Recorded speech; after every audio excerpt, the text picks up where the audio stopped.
G'day everybody, welcome back to another episode of Crafted by Tim. Today we're going to be making an axe, but we're not. We're actually going to be refurbishing an axe that I made 2 years ago, I think. Yeah, so back in 2015 I made myself a little hatchet after I saw a video on how to make one of these, change the shape of the blade of an axe like this and turn it into a little axe like this. So I went out to swap meet and I picked up a small axe and then I cut off the handle and I turned it into this, and I was super proud of it for a very long time. But then it got to the point where it kind of fell into disrepair, and even though it's still quite sharp, it has seen better days. And also I didn't really do everything that I should have done properly when I made this hatchet. This is what I'm going to refer to as a turpentine hatchet because of the shape of the blade. It is actually quite small in comparison. But what we're going to do is we're going to start off by cleaning this up. We're going to hit it with a wire wheel, an angle grinder, and then we're going to hit it with a flap disc. And I'm going to try and take a bit of a gouge out of the blade, out of the bevel here, and hopefully try and shape it a little bit more like you'd see like the shape of the bevel on a straight razor that's sort of curved to the point, which makes the point incredibly sharp. So I'm going to try and replicate the same sort of thing on this, but yeah.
Okay, so we just heated it up to 200 degrees Celsius. I'm going to chuck the axe head in. This is just set on fan bake. But we're going to check up on this in about 2 hours. And we're looking for a golden straw color, so I'll catch you back then.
Alright, so now I'm actually going to start working on the handle. Things might look different because I'm doing this a fair while before the rest of the project. So, yeah. 1.2 meters, so 1 meter 20 centimeters of Tasmanian oak. I'm going to be using this Tasmanian oak. What I'm going to do is I'm going to cut it down so I have foot long length, so 30 centimeters, 12 inches, whatever. I know this is a very short axe handle, but my other handle that I have for it is quite small. We're going to strip these down, start off with one 8mm thick, then we're going to go two 6mm thick, and then two 5mm thick.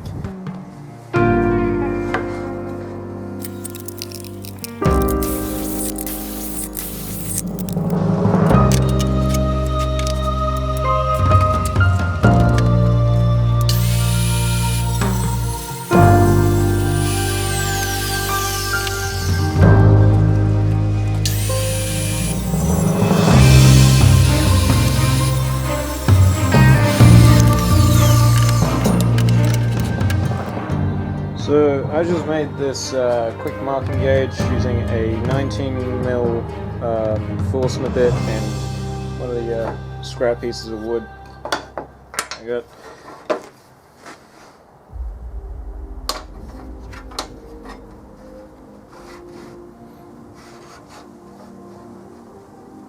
So hopefully this should mark direct center.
Okay, so now that we have our large block of timber all dried, I have to point out that, as you can see here, and as you can see here, the stain didn't penetrate all the way through, which is a bummer because it used up a lot of stain, but it is something that we're going to have to work with, and I do know a way around this, and I'll get to that in a sec. But first up, what we want to do is we want to start to shape this. I'm going to cut out a basic shape on the bandsaw and then move to a flat disc on the angle grinder to shape it completely.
Alright, so now that I got my maker's mark in there, what I'm going to do is I'm going to reapply the colours. Unfortunately on the back here it's a little bit rough, but I'll be able to fix that up with some sandpaper.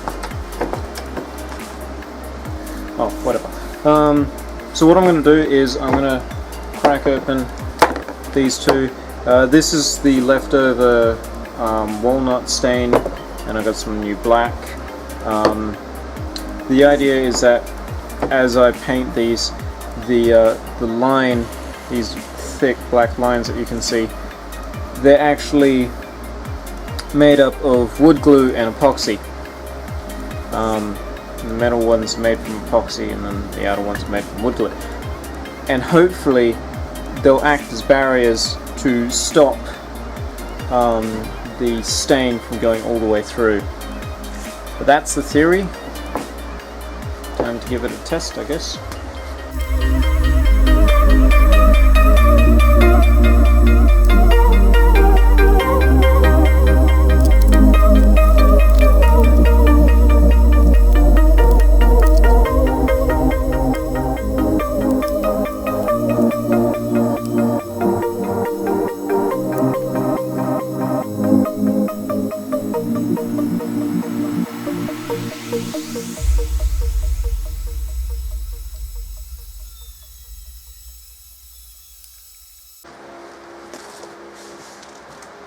Okay,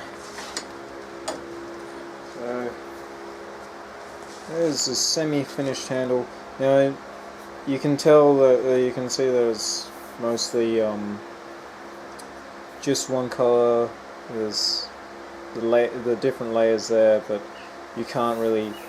There's no different distinctive colors, and the reason behind that is because when I started to apply the inner coats, I found that they were very dark, so I tried to lighten them up a little bit using some methylated spirits and a rag, and I just ran up and down until it started to lighten up. But because I was doing this, it was kind of acting like a paintbrush, and it would soak up the color and then I'd reapply it, and all in all it just blended all of the colors together. So what I've been doing now is I'm taking more methylated spirits, and I'm going to be doing the same thing, and I'm going to just continuously go over the top of it until I've got a lot less color, so it's much lighter, and hopefully this will work out, and I'll get back to you in a little bit once it's looking a little bit better. So originally I was going to source some black butt, but I have managed to find myself a bit of olive grown right here in Western Australia, so it's good. As for the split, I can put a lot of pressure on this and it is not breaking, so that split doesn't actually run awful deep. It's about 5mm thick now. What I'm going to do is I'm going to use a straight edge on it to cut it up on here to about 5-10mm longer than what I actually need. Because olive is such a slow growing material, it is a very hard material, which means that it's going to be a fair bit of work to grind this back, so the less grinding that I have to do, the better, but you know, there's always going to be that little bit of, it's best to have a little bit more than a little bit less.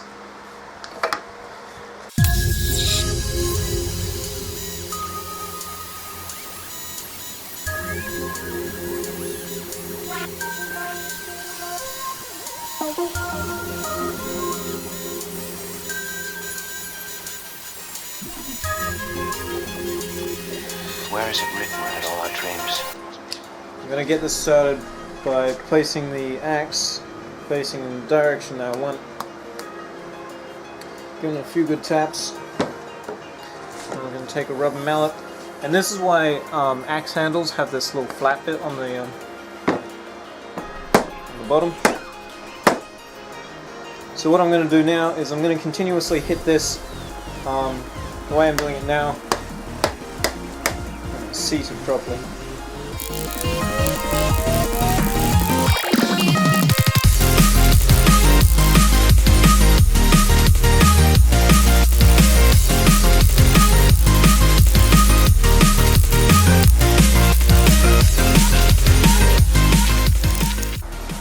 Unfortunately, this didn't go perfectly, and I ended up having to reshape it a little bit. What I'm going to do now is I'm going to use some more stain to go around these edges. Just try and fix it up a little bit. Oh, I have a cut on my hand. That really hurts.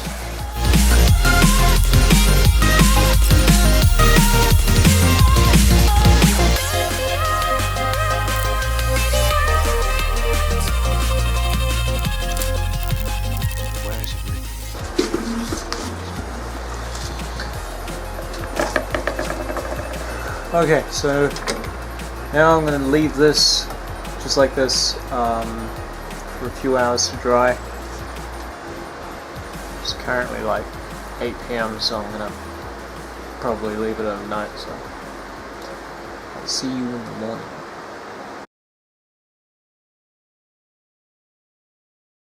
So she's finally done. There it is.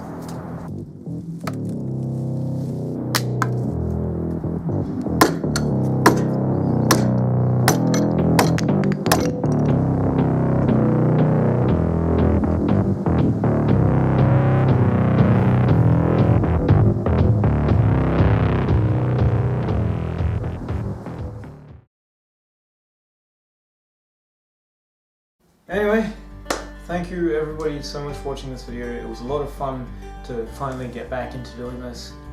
And happy longest night! Woo! In the southern hemisphere. Northern hemisphere is like longest day. So enjoy that. You've got plenty of time to work on projects. And I know this has been a really long video, but I wanted to give my last final thoughts on something. And that is this symbol, as I promised. What is it? Well, it is a symbol for Hinterland Studios. Recently I've been thinking, I've been playing a lot of The Long Dark, which is a really fun survival based game, and it's not, you know, surviving against zombies or the apocalypse or anything like that. It is surviving against Mother Nature at its most cruel, and you play as a pilot who crash lands his plane, or her plane, in Canada, and you have to survive against all odds, against bears and wolves. And it's just a really cool and fun concept that I haven't seen anyone else do. There's been a few sort of mildly similar games, but nothing that is so difficult and yet so much fun. So there's links in the description to both Hinterland Studios in their website, as well as the link to the game on Steam. Check it out because it's a lot of fun. But this isn't a sponsored video. Just get that right out of your head. I would love to be sponsored by Hinterland Studios. Hit me up, you know how to. Maybe, I don't know. But yeah, thank you. And I'll catch you all in the next episode, whenever that is. And as always, cheers.